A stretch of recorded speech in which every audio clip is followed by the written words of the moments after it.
আজকের রান্না আপনাদের সাথে শেয়ার করব দারুণ একটা মজার সেমাই। এই সেমাইটা শুটকি সেমাই নামে পরিচিত। কোন কোন এলাকায় এই সেমাইটা খান কমেন্টে কিন্তু জানাতে ভুলবেন না। আর এই সেমাইটা কিন্তু যে কোনো সুপার শপ বা মুদির দোকানেই পাওয়া যায়।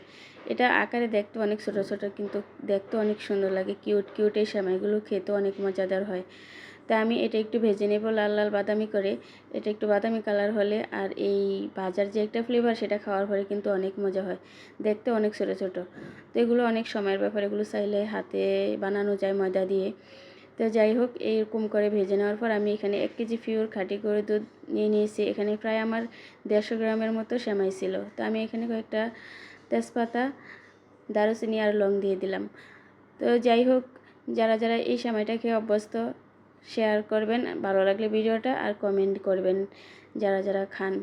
তো আমি পরিমাণ মতো চিনি আর নারকেল দিয়ে দিলাম। এখানে আমি কুচানো নারকেলটা ব্যবহার করছি, এটা কোরানো না। তো আমি আবার সেমাইটা একটু ধুয়ে নিয়েছি, যেহেতু ধুলাবালি থাকতে পারে। তো আমি এটা ধুয়ে একদম ঝরঝরা করে নিয়েছি। এই সেমাইটা কিন্তু বাচ্চাদের অনেক পছন্দ। যার যার স্বাদ অনুযায়ী মিষ্টি দিয়ে এটা রান্না করে নিতে পারেন। আর এটা রান্নার সময় যতটা পাতলা দেখা যায়, রান্নার পর অনেক ঘনত্ব বেড়ে যায়। তা আমি এটা কিছু সময় একদম দুধটাকে ঘন করে জাল করে সেমাইটা দিয়ে রান্না করে নিব। যতটা পাতলা হয় রান্নার পরে তার চাইতে দ্বিগুণ ঘন হয়ে যায়।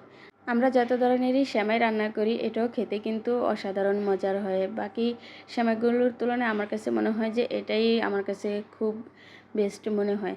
রান্নার পর দেখেন ঘনত্বটা ঠিক এরকম হয়েছে। এটা ঠান্ডা হওয়ার পর কিন্তু আরও ঘন হয়ে যাবে। প্রায় রান্নার শেষে মনে হয় যে এটা দেখতে একটা ডেজার্টে পরিণত হয়ে গিয়েছে। তো দেখতেও কালারটা অনেক সুন্দর এসেছে। আর আপনারা যদি রেসিপিটা ভালো লেগে থাকলে একটা লাইক কমেন্ট শেয়ার করবেন। আর এই রেসিপিতে সেমাইটা ভাবে রান্না করে খেয়ে দেখবেন, খুবই মজার এবং খুবই ভালো লাগে। তো ভিডিওটা আজকের জন্য এই পর্যন্ত। সবাই ভালো থাকবেন, সুস্থ থাকবেন। আল্লাহ হাফেজ।